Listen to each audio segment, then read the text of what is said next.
राजा भूदेव अंग देश के राजा थे। देश की राजकुमारी सुरभि की माँ बचपन में ही गुजर गई थी। राजकुमारी का 16वां जन्मदिन मनाने की तैयारियां की जा रही थी। राजकुमारी खिड़की पर खड़े सारी तैयारियां देख रही थी। अचानक राजकुमारी ने देखा सिपाही खतरनाक जानवरों को अंदर लेकर आ रहे हैं। महाराज, इन सभी जानवरों को महल के अंदर क्यों लाया जा रहा है? राजकुमारी, मनोरंजन के लिए। तुम्हारा जन्मदिन जो आ रहा है। कुछ सिपाही एक दूसरे से बातें करते हैं। अगर यही हाल रहा तो राज्य के सारे जानवर समाप्त हो जाएंगे। हर हफ्ते 50 जानवर हवेली में भेजे जाते हैं। अपनी जुबान बंद रखो, दीवारों के भी कान होते हैं, समझे? कभी तुम्हारी बात राजकुमारी के कान तक ना पहुंच जाए। राजकुमारी सिपाहियों की बात सुनकर हैरान हो जाती है। राजकुमारी जानवरों के पीछे पीछे उनका रास्ता लगाने देती है। तभी एक सिपाही राजकुमारी को देख लेता है। राजकुमारी जी, आप यहाँ? महाराज के सख्त निर्देश हैं कि आपको यहाँ न आने दिया जाए। अचानक तेज हवा का झोंका आता है और राजकुमारी की चुन्नी उड़ते हुए एक दरवाजे के पास गिरती है। अरे, यहाँ तो पिताजी स्वयं दरवाजे के पास खड़े हैं और जानवरों को अंदर भेज रहे हैं। पिता को देख वो अपना दुपट्टा उठाकर वहां से चली जाती है, पर राजकुमारी को सारी रात नींद नहीं आती।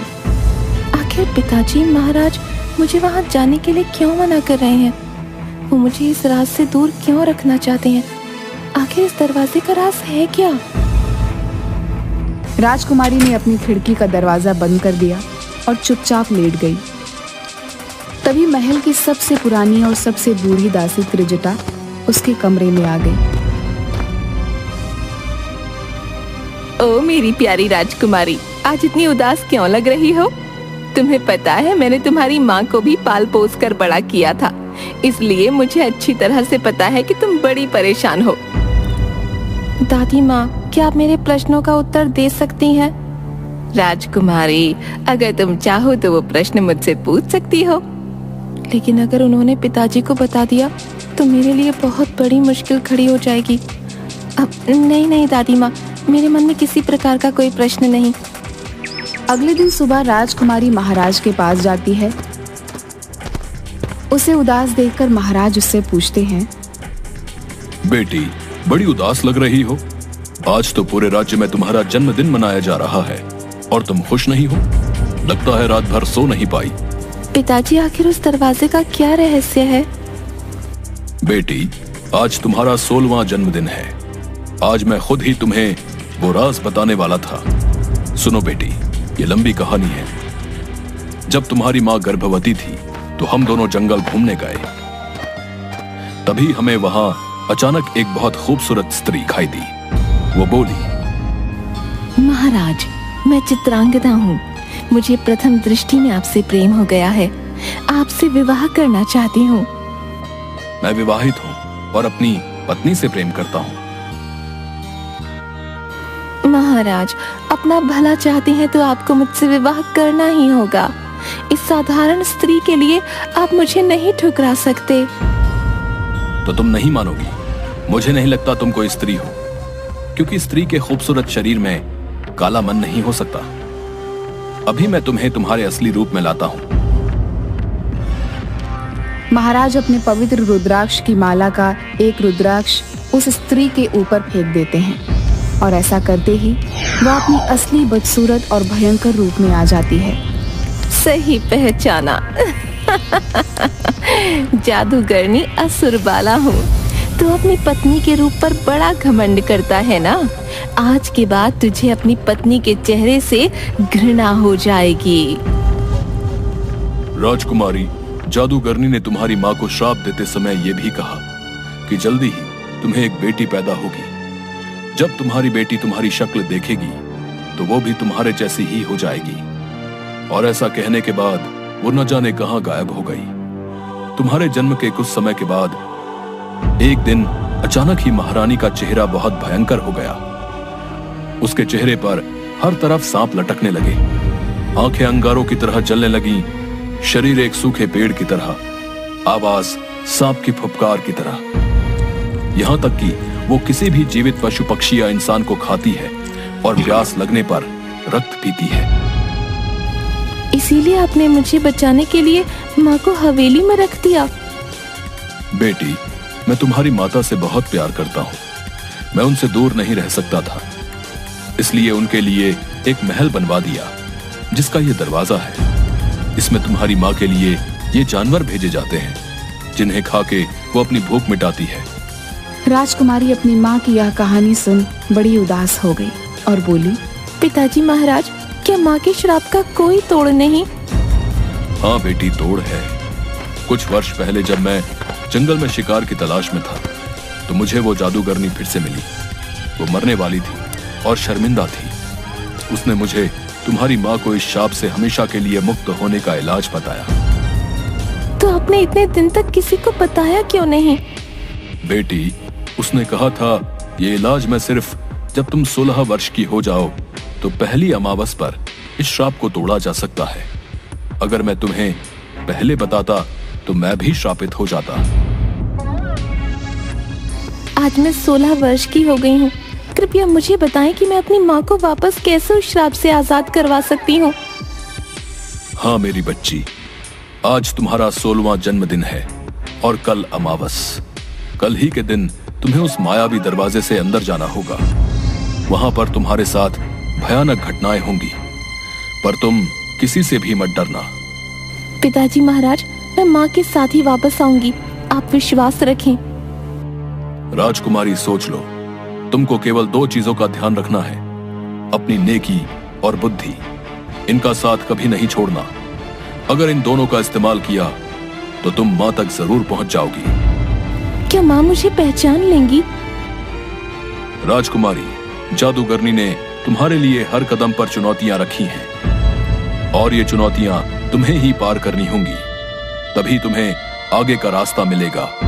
आखिर में अपनी माँ के अंदर ममता जगाने में अगर तुम सफल रही तभी महारानी वापस असली रूप में आ पाएगी। बेटी, तुम्हें सबसे पहले सोनगिरी की पहाड़ियों में जाकर एक जादुई गुफा में रहने वाले एक तपस्वी बाबा से एक जादुई किताब लेनी होगी। उस किताब में ही तुम्हें माँ को ठीक करने का रास्ता मिलेगा। मुझे सिर्फ इतना ही पता है, आगे क्या होगा वो तुम्हें खुद पता करना होगा और ये काम तुम्हें अकेले ही करना होगा। अपना ध्यान रखना और खुद पे भरोसा रखना। ये लो, ये रुद्राक्ष की माला, ये तुम्हारी रक्षा करेगी। खुद पर भरोसा रखना बेटी। इस दुनिया में कुछ भी ऐसा नहीं जो हम नहीं कर सकते। आप चिंता मत करिए पिताजी महाराज, मैं आपकी बातों का ध्यान रखूंगी। अपना आशीर्वाद दीजिए पिताजी महाराज। इसके बाद राजकुमारी सोनगिरी की पहाड़ियों में गुफा की तलाश में निकल जाती है। थोड़ी देर चलने के बाद उसे एक तालाब दिखाई देता है। काफी थक गई हूँ, थोड़ा बैठ जाती हूँ। वहाँ एक तालाब है, वहीं जाके थोड़ा आराम कर लेती हूँ।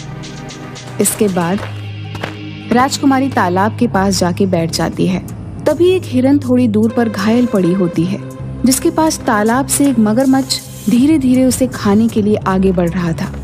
यह देखकर राजकुमारी तुरंत उस हिरन के पास भाग के जाती है और उस मगरमच्छ के सामने जाकर खड़ी हो जाती है। तुम चिंता मत करो, मेरे होते हुए ये मगरमच्छ तुम्हें कोई नुकसान नहीं पहुंचा पाएगा। इसके बाद राजकुमारी उस मगरमच्छ को मार देती है। तभी मगरमच्छ एक सुंदर कन्या में बदल जाती है। आप कौन हैं? मैं जल की देवी हूँ। एक बार एक तांत्रिक ने मुझे इस मगरमच्छ के रूप में कैद कर दिया ताकि वो इस तालाब के जादुई जल के साथ जो चाहे वो कर पाए। ये वन कोई साधारण वन नहीं, इस वन को देवराज इंद्र ने यहाँ के राजा को दिया था तोहफे में। इस वन की हर चीज जादुई है। अब वो तांत्रिक अपनी मनमानी नहीं कर पाएगा। तुम्हारा बहुत बहुत धन्यवाद राजकुमारी। बताओ मैं तुम्हारी कैसे मदद कर सकती हूँ? इस वन में एक गुफा है जहाँ एक तपस्वी बैठते हैं। उनसे मुझे उनकी जादुई किताब लेनी है। वो किताब तो लोगों को उनकी मंजिल दिखाती है। इस उम्र में भला तुम्हें तुम्हारी कौन सी मंजिल जाननी है? जल देवी, मुझे अपनी माँ को बचाना है। एक जादूगरनी के श्राप से वो एक राक्षसनी में बदल गई हैं। उनकी मुक्ति के लिए मुझे उस जादुई किताब तक पहुँचना ही होगा। तुम्हारी वजह से इस कैद से मैं आजाद हो पाई हूँ। इसलिए मैं तुम्हें गुफा तक पहुंचाऊंगी। उस गुफा का रास्ता इसी तालाब से होकर जाता है। वहां तक सही सलामत पहुंचने में ये जलरथ तुम्हारी सहायता करेगा। मैं तुम्हारी कामयाबी के लिए प्रार्थना करूंगी। जाओ, तुम्हारी यात्रा सफल हो। इसके बाद राजकुमारी उस जलरथ में बैठकर तालाब के अंदर चली जाती है। थोड़ी देर बाद वो गुफा तक पहुंच जाती है। इसके बाद जलरथ से उतरकर राजकुमारी गुफा के अंदर चली जाती है। वहां राजकुमारी को एक छोटी सी मछली के पंखों पे एक कांटा फंसा हुआ दिखता है।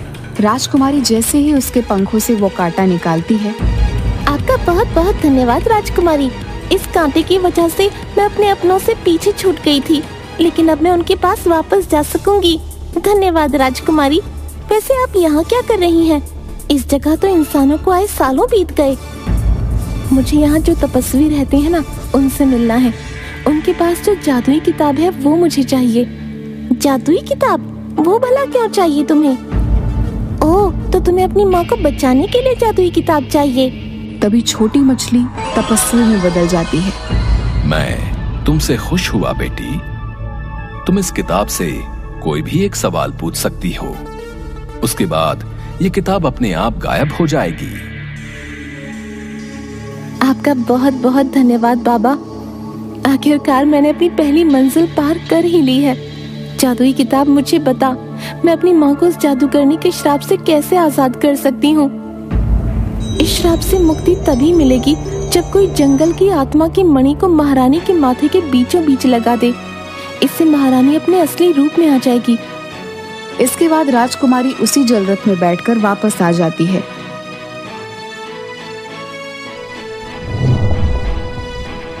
और सोचने लगती है, अब मैं वो मणि तक कैसे पहुंचूं? राजकुमारी को वही हिरन दिखता है जिनके प्राणों की रक्षा राजकुमारी ने उस मगरमच्छ से की थी। आप इतनी उदास क्यों हैं? तुम भी बोल सकती हो। आप भूल गईं, ये वन जादुई है। यहाँ सब बोल सकते हैं। इसके कण कण में जादू है। सब जादू है, हर जगह जादू है। आप इतनी परेशान क्यों हो राजकुमारी? मुझे अपनी माँ को बचाना है, इसलिए मुझे वन देवी की आत्मा से निकली मणि की जरूरत है। पर समझ नहीं आ रहा कि वहाँ तक कैसे पहुँचूं। मैंने तो कभी माँ को देखा तक नहीं है। न जाने कैसी होंगी वो उस हालत में। काश मैं अपनी माँ को बचा पाऊं।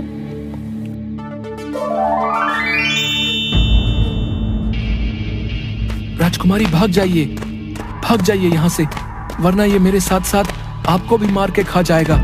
जाइए राजकुमारी, आप चली जाइए यहाँ से।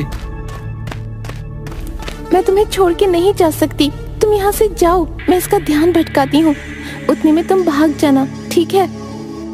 नहीं राजकुमारी, ये हमारी नियति है। हमारे जन्म लेते ही मौत हमारा पीछा करने लगती है, लेकिन आपको अपनी माँ को बचाना है। आप जाओ यहाँ से, मैं इसका ध्यान भटकाता हूँ। मैं एक क्षत्रिय हूँ। इस तरह पीठ दिखा के भागना हमारे खून में नहीं है। इस दानव का मैं वो हाल करूंगी कि आज के बाद किसी को नहीं खा पाएगा। इसके बाद राजकुमारी उस दानव से लड़ने लगती है। काफी देर तक लड़ने के बाद जैसे ही राजकुमारी अपनी तलवार से जैसे ही मारने वाली होती है, तभी उन दानवों की आंखों में आंसू आते हुए देख लेती है और थोड़ी देर में एक छोटे से दानव को देख लेती है जो कि उसी दानव का पुत्र होता है। ये देख राजकुमारी रुक जाती है और उन्हें जाने देती है। आज के बाद इस तरह का नुकसान किसी को नहीं पहुंचाना। जाओ, वहाँ तुम्हारा बच्चा तुम्हारी राह देख रहा है। आपने उसे क्यों जाने दिया राजकुमारी? मैं एक बच्चे को उसकी माँ से अलग नहीं कर सकती। आज जब खुद तरस रही हूँ तो भला यही दर्द मैं किसी और को सहने कैसे दे सकती हूँ? तुम सच में बहुत दयालु हो। तुमसे मिलना मेरी खुशकिस्मती है राजकुमारी। तुम भी कैसी बातें कर रही हो। चलो अपना ध्यान रखो, और हाँ, ध्यान से देखकर बाहर निकलना, समझी? मैं चलती हूँ, अभी लंबा सफर तय करना है। वो तो ठीक है, लेकिन अगर तुम चली गई तो ये मणि कौन ले जाएगा? मतलब? तभी हिरन वन देवी में बदल जाती है। मैं तुम्हारे आने का उद्देश्य पहले से ही जानती थी, लेकिन मैं देखना चाहती थी कि तुम मेरी आत्मा मणि लेने के लिए काबिल हो भी या नहीं। ये सब एक छलावा था तुम्हें परखने के लिए। मुझे पहली बार अपनी आत्ममणि देने में खुशी हो रही है। तुम अपने उद्देश्य में सफल हो, मेरी यही दुआ है। मैं बहुत प्रसन्न हूँ तुमसे। लो, ले जाओ इसे। तभी वन देवी अपनी शक्तियों से अपनी आत्ममणि को राजकुमारी को दे देती है। आपका ये एहसान मैं कभी नहीं भूलूंगी वन देवी। जाओ पुत्री, काम खत्म होने के बाद ये पुनः मेरे पास लौट आएगी। अब जाओ, देर मत करो।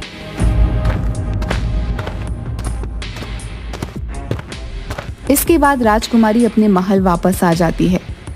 तुम आ गई बेटी। आपके आशीर्वाद से मैं माँ को ठीक करने का उपाय भी ले आई हूँ। अब बस महल के उस कमरे में जाकर माँ को बचाना है। हाँ बेटी, भगवान तुम्हारी मदद करेंगे।